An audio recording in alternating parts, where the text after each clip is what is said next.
6:14 this morning, and we had a cold front come through Friday night, and that same front is now coming back as a warm front, and by far we're the warmest place in the state of Texas. Even though the warm front hasn't cleared us, it's just now starting to push in, and it's going to keep slowly working over us through the morning, through the early afternoon, but by mid-afternoon it's going to be north of us. But everybody in the state going to be warming up. How about from 69 in McAllen to all the way to 24 in Amarillo? That's not a cold front. That's just a lot less cloud cover and a much cooler air mass. But even places up in the Panhandle are going to be warming up. And not only are we warming up, the humidity coming back as well. We had very low humidity on Saturday, and then yesterday we were mainly spending the day with dew points in the 50s, but already we're seeing dew points in the low 60s this morning, and I think this afternoon they're going to climb into the mid 60s, and then the days ahead, I think mainly our dew point temperatures are going to be in the upper 60s. So at that point you can pretty much just call it humid. We'll call it muggy today, but humid days ahead and warm days ahead. Let's track the rain chance for you, because this is our one of our few rain chances until we get to the weekend. And I do think the best chance of rain is this morning and into the early afternoon. And notice not everyone's seen it. And notice there are more green dots showing up near the coast. I think that's where your best chance of catching some showers for the morning commute will be. I'm not going to rule out the possibility of some showers lingering as late as about 1, 2 o'clock this afternoon.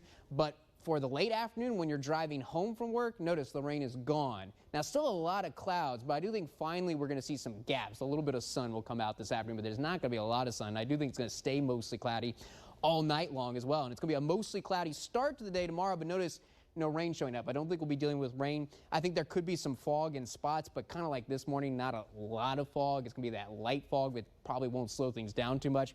There's no chance of rain at all tomorrow. There's going to be more sun, especially in the afternoon, and that means even warmer. And again, that warm front to the north of us, it's going to be breezy again tomorrow, and highs tomorrow in the mid-80s. That's a normal high temperature for April. It's going to be feeling like April tomorrow. Yeah, probably not what some people want to hear. Already today, a warm day, 81 for our high. Cloudy to mostly cloudy skies and isolated showers through the early afternoon. Today, not much wind, and that's the exception because most days over the next week are going to be breezy. Tonight, a low of 70 degrees. That's a normal high temperature for us. Instead, that's going to be our low temperature. Mostly cloudy, no fog to worry about until very late tonight. Again, during the evening hours, it's not going to be around, just mostly cloudy skies. But late tonight, some light fog around. The wind just 5 miles per hour. Look how warm this 7-day forecast is. Notice we're going to be in the 80s all the way through Friday. Notice that after today, our next chance of rain is Thursday. Isolated showers, again, certainly not a guarantee you're going to see rain, but there's an opportunity. That's a cold front that tries to get here but doesn't get here. Dry on Friday. The question is, how much rain do we see on Saturday? It looks like Saturday morning, the driest part of the entire weekend. A front comes in Saturday night. Finally, some temperatures in the upper 50s, and finally a day with below normal temperatures on Sunday. But until then, a very warm First Warn 5 AccuWeather forecast. Gabby?